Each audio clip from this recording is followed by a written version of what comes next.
Today we'll be installing some Raptor lights from Aliexpress on a 2025 Subaru Crosstrek. Raptor lights were used on cars that were at least 2 meters or 80 inches wide. These served as identification lamps to provide a visual cue to other drivers. I'll be installing these since I love the look of them and it adds a nice flare to the front end, so let's get started. Here's the kit from Aliexpress. It comes with fuse taps so we can connect them to the fuse box within the engine bay. It also comes with the 4 Raptor lights and several zip ties for us to tidy up any cables. We'll also be needing some tools and equipment. I won't be removing the bumper, so an item like the metal wire will be very useful when routing the cables. I'll also go over the fuse selection more specifically later in the video, but on a 2025 Subaru Crosstrek Wilderness, I recommend a 5A and a 10A mini fuse. Remember to wear some gloves for protection whenever handling equipment, and that's about it. First, we'll open up the hood by opening the latch and propping open the hood with the prop shaft. Next, let's open up the fuse box by pressing on the tabs located on the front and the back of the fuse box cover and pulling it open. The engine bay fuse box on the 2025 Crosstrek Wilderness only has fuses that are either constant power or power with ignition on. We'll be using a fuse that supplies power with ignition on only. To find this, we'll attach the negative end of the circuit tester to a factory ground location, and we're going to test several fuses with the car off. After some research, the MB-IG3 fuse was recommended. It would be preferable to use a non-critical fuse or something like a daytime running light fuse, but unfortunately, with this specific year and trim of the Crosstrek, we don't have either of these options accessible. Now, we'll put the car into ignition mode by pressing the start button twice. If the circuit tester lights up only with the ignition mode on, this confirms we have the correct fuse. Let's turn off the car by pressing the start button once more and unplug the negative end of the battery using a 10mm ratcheting wrench.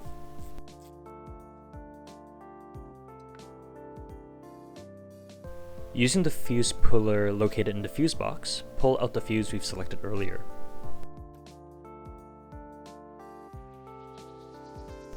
Grab the fuse tap from the Raptor light kit and remove the existing fuses as these are not rated for what we need. I used some needle nose pliers for this as it was much easier to grab the fuses instead of using the fuse puller. The Raptor lights don't draw much amperage, so a 3A or a 5A fuse will suffice. Note that this fuse has a lower rating than the original fuse. Insert the 5A fuse in the top slot of the fuse tap. The Crosstrek uses microblade fuses, which is why you'll need to buy a 10A mini blade fuse for this specific fuse tab. Insert this into the bottom slot of the fuse tab. I had to use a quick clamp to get the 10A fuse started into the fuse tab, but make sure to use some caution to not damage the fuses or the fuse tab. To test if the lights are working, we'll attach each light to the supplied harness with the fuse tab. Ensure the connectors are aligned by pointing the embossed arrows towards each other, and do this for all 4 lights.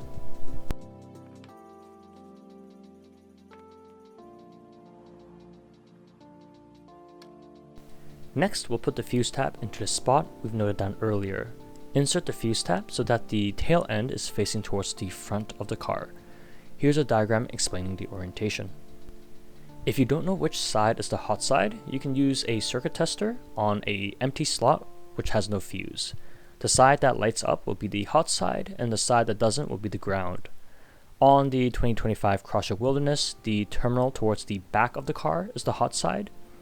There's a lot of videos on YouTube explaining this process, but if you have any questions, please let me know in the comments below. Remember to attach the negative end of the fuse tap to a factory ground temporarily. I've just placed it on top of a nearby ground. Reattach the negative terminal temporarily. The lights should remain turned off. This confirms we did not use a constant power fuse. Let's turn on the car to ignition mode and see if the lights turn on. And here we can see that all 4 lights have turned on, which means everything is working properly. So let's turn off the car and unplug the negative battery terminal again. unplug the lights from the harness, and we'll also remove the fuse tab so we can route the cables a little bit better. To prevent pinching the fuse tab wires, we'll route the fuse tab under the main harness before reattaching it to the fuse box.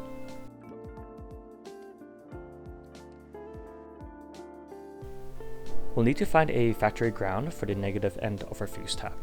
I found a screw holding in a bracket nearby. Ensure that your chosen location doesn't place too much stress on the wires. Using a 10mm ratcheting wrench, unscrew the screw slightly, then using a long reach needle nose plier, place the fork connector around the screw threads and tighten it down.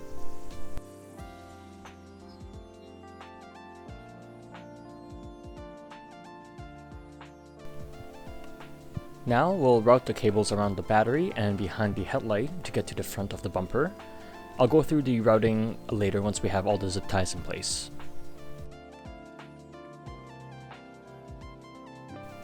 In order to get the cables to the front of the bumper, we'll need to remove the radiator shroud and the intake duct cover.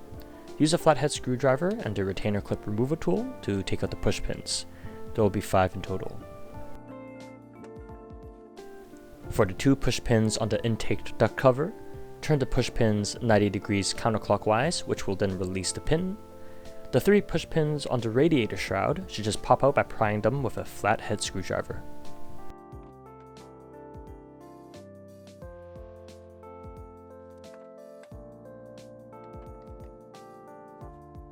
Here's the routing I used for the cables. The cable goes from the engine fuse box, then behind the battery, underneath the windshield washer container where it connects to the frame. From there, I follow the existing cables for the hood latch and under the metal bracket where the bumper mounts to. There's a gap where we can feed the cables through, just beside the hood latch. We'll get enough room to push the cables through by shaking the plastic trim just behind the bumper. Feed the cables one by one through the gap we mentioned earlier.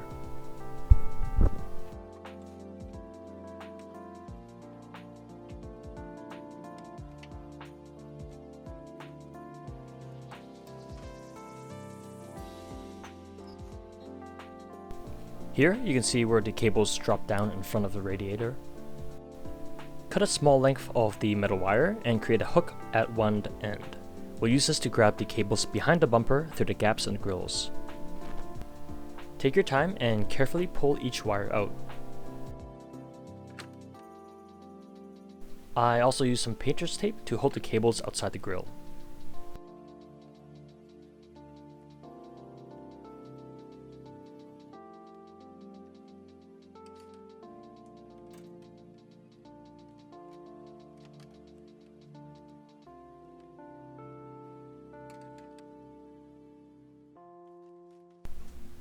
Now we'll attach the connectors on the lights. Again, make sure to align the connectors correctly by matching the embossed arrows on the connectors towards each other.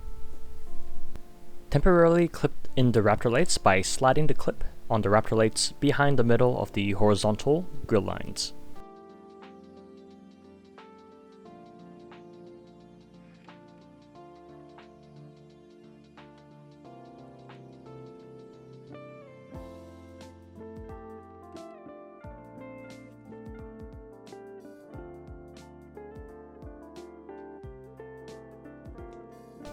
Let's tidy up the cables above the bumper by using a zip tie. Use a piece of electrical tape to adhere the cable where it splits onto a flat surface that's hidden from view. Here I placed it just behind the foam bumper energy absorber on a plastic trim piece. I also used some tape to hold the cable underneath the metal frame to hide the cables even further. I've placed various zip ties to fully tuck and secure the cables we routed earlier. Use existing cables and any gaps in the frame as needed to ensure that the cable is tucked. And also make sure to use your side cutters to clip off the ends of all the zip ties once everything has tightened down.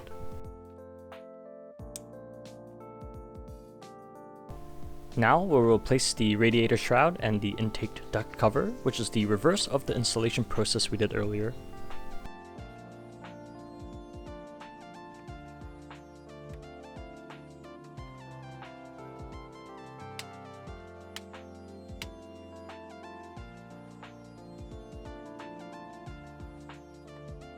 I also used a piece of electrical tape on the cable coming out of the fuse box to prevent it from being chafed when putting the fuse box cover back.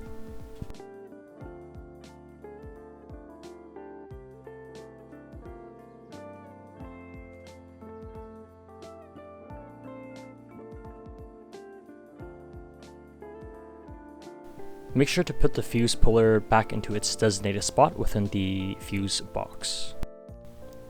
Install the fuse box cover and press down, ensuring that the tabs on the front and the back of the cover are fully seated. Reinstall the negative end of the battery using a 10mm ratcheting wrench. Remove the prop shaft and close the hood. Now we'll remove the adhesive liner in order to secure the Raptor lights in place. Use some painter's tape to mark out your desired locations for the Raptor lights.